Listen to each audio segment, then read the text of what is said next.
Hello મિત્રો, કેમ છો બધા? મજામાં ને? તો આજે આપણે એક નવી વાર્તામાં તમારા બધાનું વેલકમ છે. તો ચાલો આપણે વિડીયો ચાલુ કરીએ. મિત્રો, હું જોવામાં ખૂબ જ સુંદર અને મારી ઉંમર 35 વર્ષની છે. મારા પતિ લગભગ 7 વર્ષ પહેલાં ગુજરી ગયા હતા. મારા પતિના સ્વર્ગવાસ પછી મને એક વ્યક્તિ ખૂબ જ પસંદ આવી ગયો હતો અને પછી મેં તેને મારો બોયફ્રેન્ડ બનાવી લીધો હતો. હું તેની સાથે લગભગ 1 વર્ષ સુધી રહી, પરંતુ મને એવું લાગ્યું કે તે મારી સાથે ખૂબ જ જૂઠું બોલે છે. મિત્રો, એટલે ધીરે ધીરે અમારા બંને વચ્ચેની ઝઘડા થવા લાગ્યા.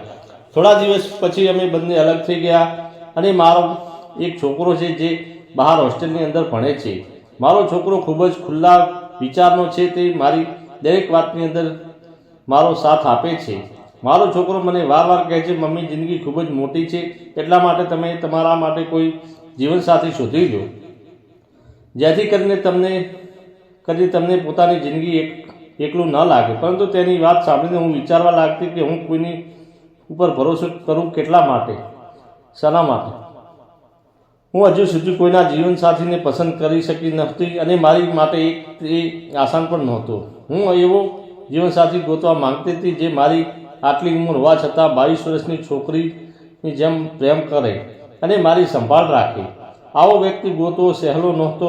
મારા પતિ એક બિઝનેસમેન હતા, એટલે તેમણે મારી અને મારા છોકરા માટે ખૂબ જ ધન દોલત અને પ્રોપર્ટી ભેગી કરી હતી. અમારું ઘર પણ ખૂબ જ મોટું હતું. એક દિવસ હું કંપનીના કામ માટે બીજા શહેરમાં જતી હતી. હું મારી ગાડી લઈ અને એકલા ડ્રાઇવિંગ કરી રહી હતી. ગાડી લઈને ઘરેથી નીકળી ત્યારે લગભગ 2 કલાક થઈ ગયા હતા.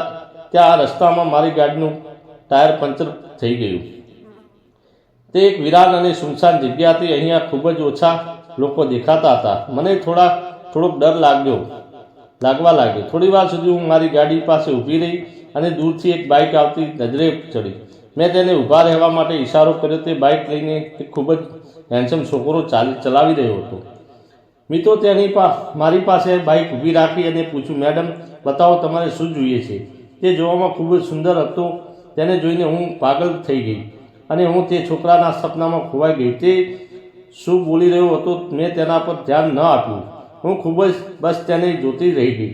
તે થોડી વાર પછી અવાજમાં બોલ્યો, મેડમ, તમારે શું જોઈએ છે? હું સપનામાંથી જાગી અને તેની સામે પ્રોબ્લેમ બતાવી. એટલે તેણે પોતાની બાઇકને બાજુમાં પાર્ક કરી અને મારી ગાડીનો ટાયર ખોલવા લાગ્યો. તે કામ કરી રહ્યો હતો એટલે મેં તેને તેના કામ વિશે પૂછ્યું. તો તેણે કહ્યું કે તે અત્યારે કોઈ કામ કરી રહ્યો નથી, એ કામની તલાશમાં છે અને મને તે છોકરો ખૂબ જ પસંદ આવ્યો. એટલે મેં તેને મારી કંપનીમાં નોકરી કરવા માટે ઓફર આપી અને સાથે સાથે મારું ઘરનું એડ્રેસ પણ આપ્યું અને શહેરમાં આવવાનું કહ્યું. પછી તેણે ટાયર બદલી નાખ્યું અને હું ગાડી લઈને આગળ નીકળી ગઈ.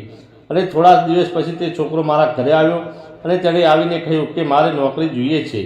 મેં તેને તરત સરસ મજાની નોકરી આપી અને રહેવા માટે મારા ઘરે તેને જગ્યા આપી. થોડા દિવસોમાં તે મારા દિલની વાત જાણી લીધી અને તેને મારો બનાવી લીધો. પછી અમે બંને પતિ પત્ની બની ગયા અને તે મારું પૂરું ધ્યાન રાખતો હતો. તે મારાથી 12 વર્ષ નાનો હતો. મને ખૂબ જ મજા કરાવતો અને હું પણ તેને ફૂલ સપોર્ટ આપતી અને મોજ મસ્તી માણતા. મિત્રો, તમને આ નવી વાર્તા અને નાની વાર્તા પસંદ આવી હોય તો વિડીયોને લાઇક અને ચેનલને સબસ્ક્રાઈબ કરવાનું ભૂલતા નહીં.